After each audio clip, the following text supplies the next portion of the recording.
Unique coaching classes लाया है आपके लिए। Long summary of the novel the sign of four. The sign of four sir Arthur Conan Doyle द्वारा लिखित Sherlock Holmes का दूसरा उपन्यास है। इसमें रहस्य, चोरी, धोखा, बदला, लालच, दोस्ती और रोमांच सब कुछ बहुत गहराई से दिखाया गया है।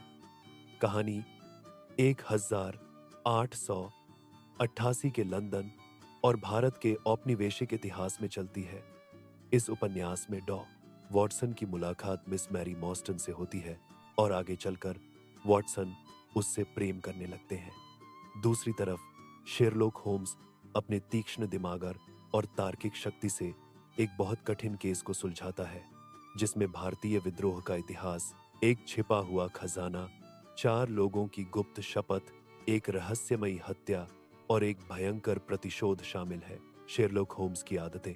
कहानी की शुरुआत बेकर स्ट्रीट 221 बी से होती है। डॉ वॉटसन बताते हैं कि होम्स हाल ही में बहुत ऊब चुका है। जब तक उसके पास कोई कठिन केस ना हो, वह बेचैन रहता है। कभी कभी वह कोकीन लेता है, जो वॉटसन को बिल्कुल पसंद नहीं है। लेकिन होम्स तर्क देता है कि जब दिमाग को चुनौती नहीं मिलती, वह उदास हो जाता है। मैरी मॉर्स्टन का आगमन। एक दिन एक बहुत विनम्र, शांत और सुंदर युवती मैरी मॉर्स्टन होम्स से मिलने आती है। वह बताती है उसके पिता मेजर आर्थर मॉर्स्टन 10 साल पहले मुंबई से वापस आकर अचानक गायब हो गए थे। हर साल किसी अनजान व्यक्ति की तरफ से उसे एक बहुमूल्य मोती मिलता है। इस साल उसे एक पत्र मिला है जिसमें कहा गया है कि अगर वह 2 लोगों के साथ आए तो उसके पिता की सच्चाई बताई जाएगी।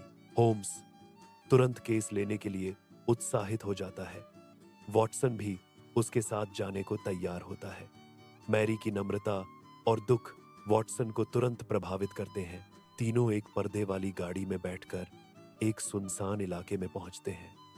उन्हें एक पुराने परित्यक्त से घर में बुलाया जाता है।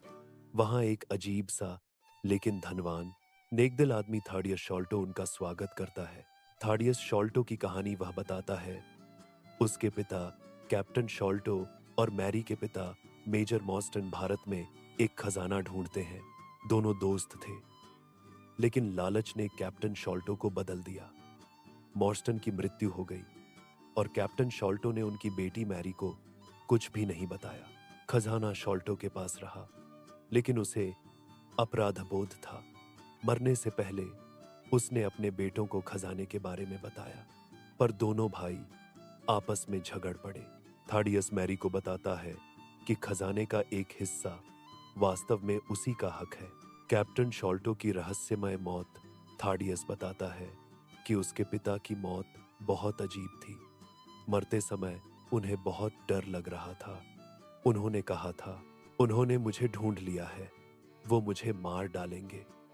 और फिर उनकी खिड़की पर एक निशान मिला, द साइन ऑफ फोर, 4 का निशान, यानी 4 लोगों की गुप्त शपथ, जिनके बीच खजाने को बांटने का वादा था। होम्स, वॉटसन, थाडियस और मैरी उस घर की ओर जाते हैं जहां शॉल्टो का दूसरा बेटा बर्थोलोमी रहता है। भयानक दृश्य वहां पहुंचकर उन्हें पता चलता है बर्थोलोमी की हत्या हो चुकी है। उसके चेहरे पर भय की अकड़ी हुई झलक है। कमरे में खजाना गायब है। वहां एक अजीब से पैर के निशान है, बहुत छोटे, किसी सामान्य आदमी जैसे नहीं। 4 का निशान। दीवार पर लाल रंग से लिखा हुआ एक वाक्य मिलता है, the sign of four. Sherlock Holmes को यह बहुत अजीब लगता है। वह कमरे में छोटे छोटे सबूत ढूंढने में लग जाता है, जैसे विदेशी तंबाकू, पैरों के निशान, जहर का इस्तेमाल। वह अनुमान लगाता है हत्या 2 लोगों ने की, एक लंबा अंग्रेज और एक छोटा, फुर्तीला, शायद भारतीय द्वीपों का आदमी। छोटा आदमी घातक जहर का उपयोग करता है।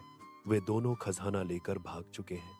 होम्स के अनुमान के आधार पर थाडियस और उसके भाई के पिता कैप्टन शॉल्टो ने पहले 4 लोगों के साथ विश्वासघात किया था। वॉटसन की डायरी के अनुसार आगे की कहानी थाडियस बताता है। 4 आदमी कौन थे? जोनाथन स्मॉल, महमूद सिंह, अब्दुल्लाह खान दोस्त अकबर, भारत में 1857 के विद्रोह के समय ये चार आदमी एक ब्रिटिश अधिकारी को मारकर उसका खजाना छीन लेते हैं। बाद में पकड़े जाते हैं और अंडमान द्वीप की जेल में बंद हो जाते हैं।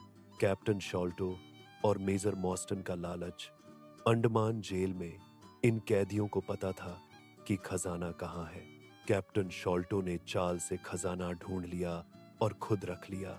जोनाथन स्मॉल ने बदला लेने की कसम खाई। स्मॉल की शपथ यही थी, हम चारों भाई मौत तक खजाना साझा करेंगे। जो धोखा देगा उसे हम कभी नहीं छोड़ेंगे। होम्स एक विशेष कुत्ता टॉबी ढूंढता है जो विदेशी तेल की गंध पकड़ सकता है। टॉबी गंध पकता हुआ उन्हें एक नदी तक ले जाता है। नाव के निशान उनका पीछा एक तेज दौड़ने वाली नाव औरोरा कर रही थी। यह वही नाव थी जिसमें हत्यारे खजाना लेकर भागे। शेरलॉक होम्स और वॉटसन पुलिस के साथ तेज नाव लेकर पीछा करते हैं। लंबा आदमी जोनाथन स्मॉल नाव चला रहा होता है। उसके साथ छोटा जंगली सा साथी टोंगा होता है जो अंडमान द्वीप का व्यक्ति है और जहरीले हथियार इस्तेमाल करता है। पीछा बहुत तेज और खतरनाक होता है। टोंगा जहरीला डांट फेंकने की कोशिश करता है लेकिन वॉटसन बचाता है।